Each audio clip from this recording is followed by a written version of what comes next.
말씀 보겠습니다. 잠언 22장 3절 말씀입니다. 같이 읽겠습니다. 슬기로운 자는 재앙을 보면 숨어 피하여도 어리석은 자는 나가다가 해를 받느니라. 아멘. 잠언 22장 3절 재앙을 피하는 슬기라는 제목으로 말씀 보도록 하겠습니다. 신자는 재앙의 자리를 피해 평안의 길로 걸어가는 자입니다. 왜요? 주님이 주시는 것은 평안이요 재앙이 아니라는 것을 알기 때문입니다. 오늘 본문을 통해서 이에 대해 함께 살펴보도록 하겠습니다. 오늘 잠언 기자는 슬기로운 자는 재앙을 보면 숨어 피한다고 말하고 있습니다. 이것을 타번역본에서는 현명한 사람은 위험을 보고 피하지만 우둔한 사람은 계속 나아가다가 화를 당하고 만다라고 번역하고 있습니다. 본문은 슬기로운 자와 어리석은 자를 대조하고 있는데 전자는 재앙을 보면 숨어 피하지만 후자는 나가다가 해를 받는다고 경고하고 있습니다. 이것은 신자가 이 땅을 살아가며 재앙을 피하기 위해 가져야 할 자세가 무엇인지를 잘 교훈하는 말씀이라고 할 수 있겠습니다. 본문은 슬기로운 자는 재앙을 보면 숨어 피하지만 어리석은 자는 나가다가 해를 받는다고 말합니다.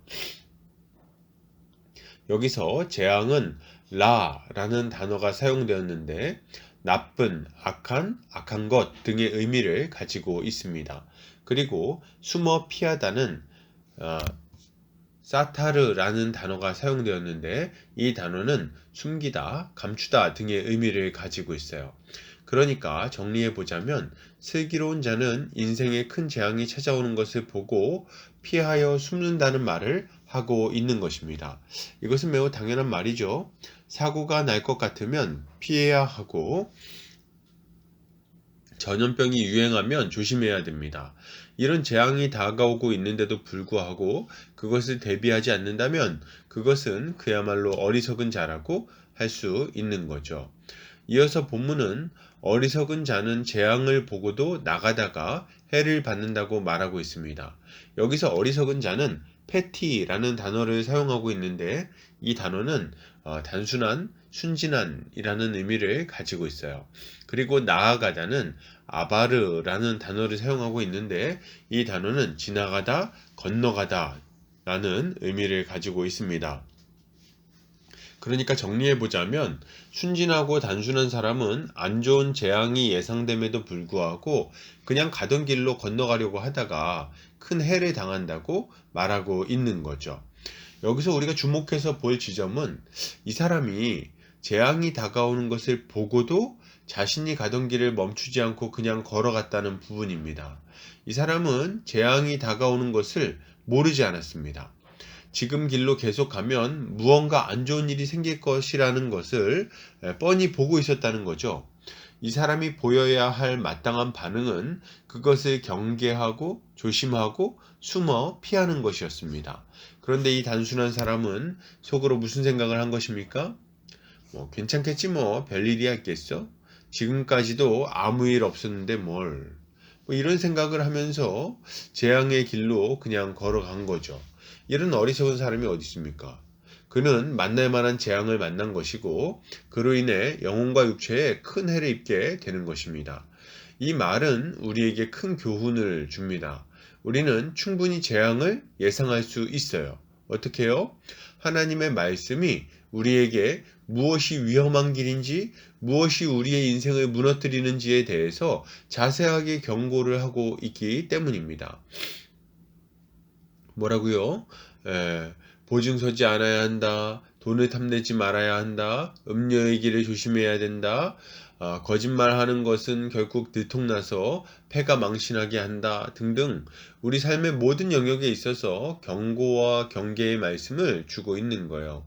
그런데 그럼에도 불구하고 어리석은 자들은 이런 성경의 경고를 무시하는 것입니다. 이들은 속으로 생각합니다. 지금까지 안 들켰으니까 괜찮을 거야. 조금만 더 하고 이제 그만하면 돼. 어디 나만 하는 것도 아니고 다들 이렇게 하는데 뭘. 이들은 순진하게도 이런 단순한 생각 가운데 위험한 도박판에 인생을 던지고 있는 거예요. 그러나 여러분, 우리가 반드시 알아야 될 것은 이 도박판에는 마귀가 앉아서 우리의 인생을 노리고 있다는 것을 알아야 하는 것입니다. 계속 죄악의 자리에 앉아서 버티고 있는 자들은 감당할 수 없는 재앙을 맞이하게 될 것이 분명한 거예요. 그러면 본문은 이처럼 재앙이 다가오는 것을 볼 때 어떻게 반응해야 된다고 말합니까? 본문은 슬기로운 자가 재앙을 보고 숨어 피한다고 말합니다. 뻔히 자신의 영혼을 망하게 할 재앙이 찾아오고 있는데 버티고 앉아있지 않는다는 말이에요. 이 사람은 재빠르게 위험을 피해서 안전한 곳으로 들어갑니다. 그리고 그곳에서 재앙이 지나가기까지 기다리는 거죠. 이렇게 재앙이 다가오는 것을 보고 숨어 피했던 지혜로운 인물이 있습니다. 누굽니까? 바로 애굽으로 끌려갔던 요셉입니다. 요셉은 보디발의 아내에게 유혹을 받았어요. 그녀는 여러 번에 걸쳐 요셉을 유혹했고 요셉은 그 유혹으로 인해 위험한 처지에 처하게 되었습니다.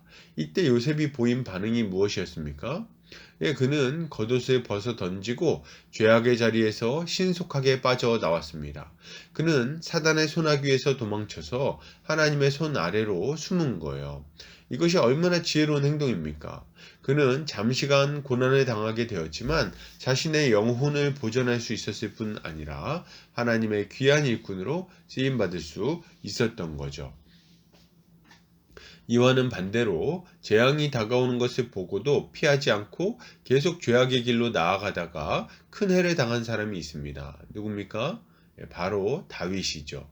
다윗은 왕궁 지붕에서 거니다가 목욕하는 한 여인을 보게 됩니다.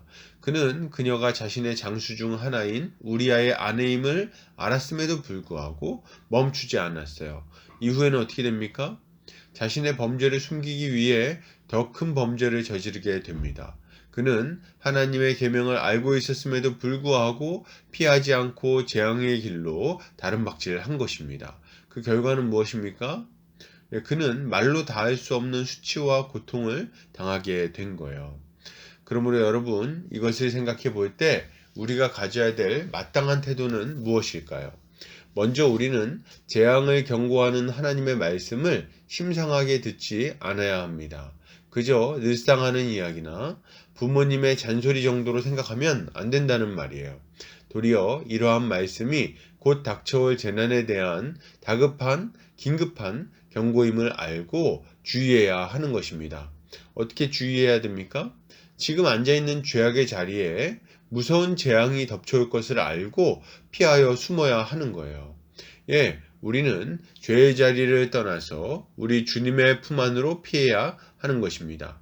애굽에 임한 10번째 재앙을 생각해야 되겠어요.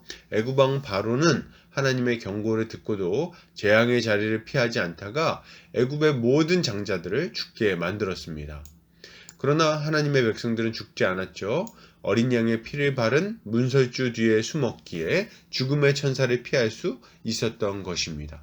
우리도 마찬가지입니다. 우리도 재앙의 자리, 죄악의 자리에서 떠나 예수 그리스도를 따라가서 그의 보혈 아래 몸을 숨겨야 됩니다. 이것이야말로 신자가 가져야 할 슬기로운 모습이라고 할 수 있는 것입니다. 결론을 드립니다. 여러분, 재앙의 자리에서 도망합시다. 주님의 품 안에서 재앙을 피합시다. 이렇게 할 때 우리는 고통스러운 삶에서 벗어나 참으로 복되고 기쁜 삶을 살아갈 수 있게 될 것입니다. 오늘도 주님의 지혜로 승리하는 성도님들 되시기를 주의 이름으로 축복합니다.